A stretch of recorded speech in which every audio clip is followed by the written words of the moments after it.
No bow today. Like to share an exercise that I do for trying to get technical pieces really, really good. Um, it's a bit of a hack because basically you're just channeling all your energy on your left hand because usually a very split brain. There's a lot going on the right hand, and there's if you just get rid of your right hand completely, you're able to sort of focus 100% on your left hand. And if you have a passage that you think is in really good shape, I implore you to put the bow down, pick up the violin, and just hammer on the sort of guitar turn. It's like where you're sort of pulling a little harder than you normally would with your left hand, just so it's very percussive, and uh, you can you can hear it more than you probably would if you had the bow. So I'm not gonna divulge what I'm playing. I think in a future video I'll sort of show what I've been working on, and I'll just do this last passage that's just left hand.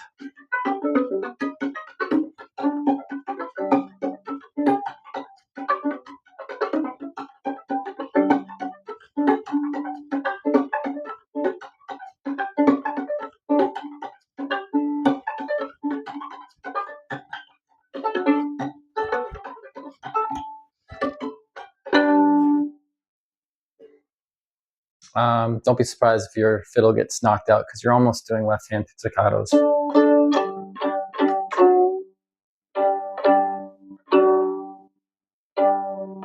Now,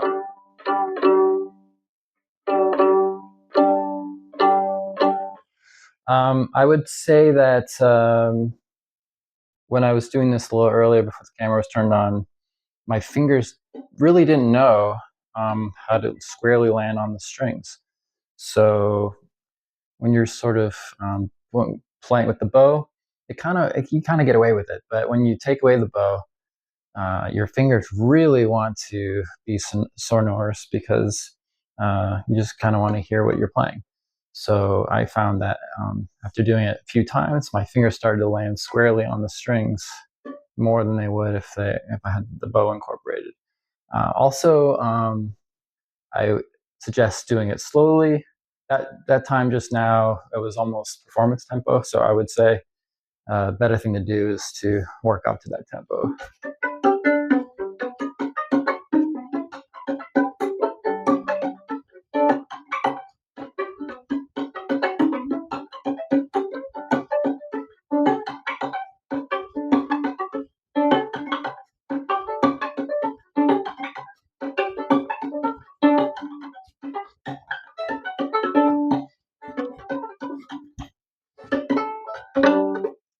Can't help but pitch the last note.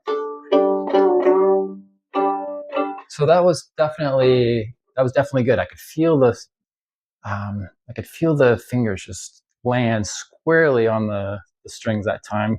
They're not going in between the strings, which is usually okay. But for this exercise, in order to hear them, it sounds best uh, when they're just completely square onto the string. And your ear is going to tell your body um, quickly to make that so. So it only took me a few minutes before I started to really land on the notes, and I didn't have to, do it hundreds of times or anything like that. It's just your body wants to make it as quality as possible, especially when your right hand's not involved.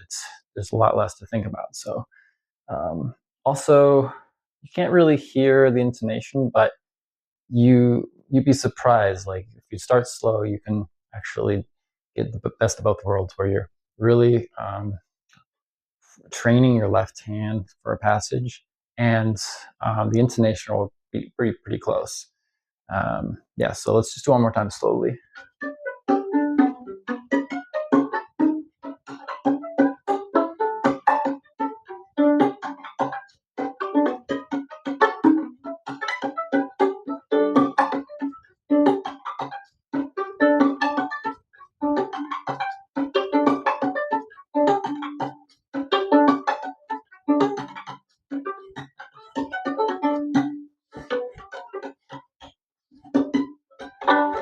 Yeah, I don't think my last run um, was slow enough. So let me do this.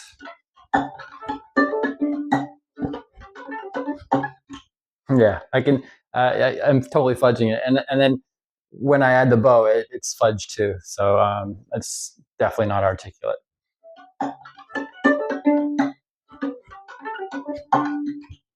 Yeah, it was a little better, but it's probably like a third of the tempo. So you have to work up to it.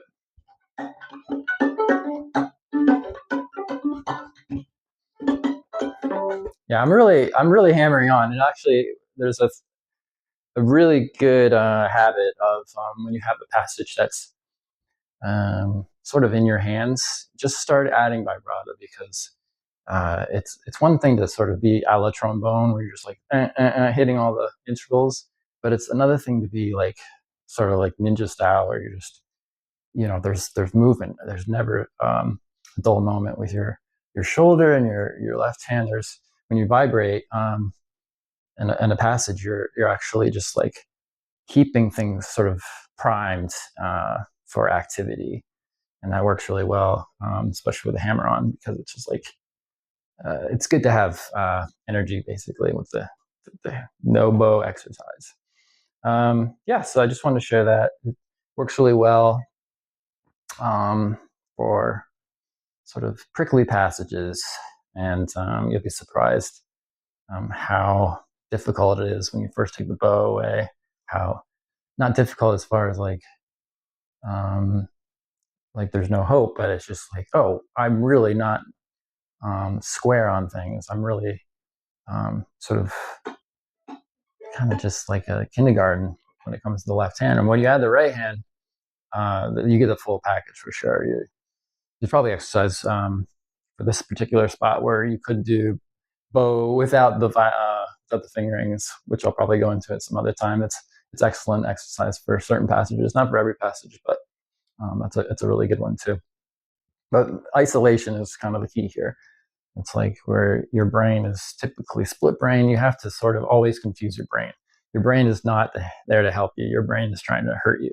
So you have to always be tricking it, especially with things with muscle memory and things like that. You have to constantly be inverting it, doing flipping it on its head, doing all kinds of things so your brain doesn't like start making shortcuts.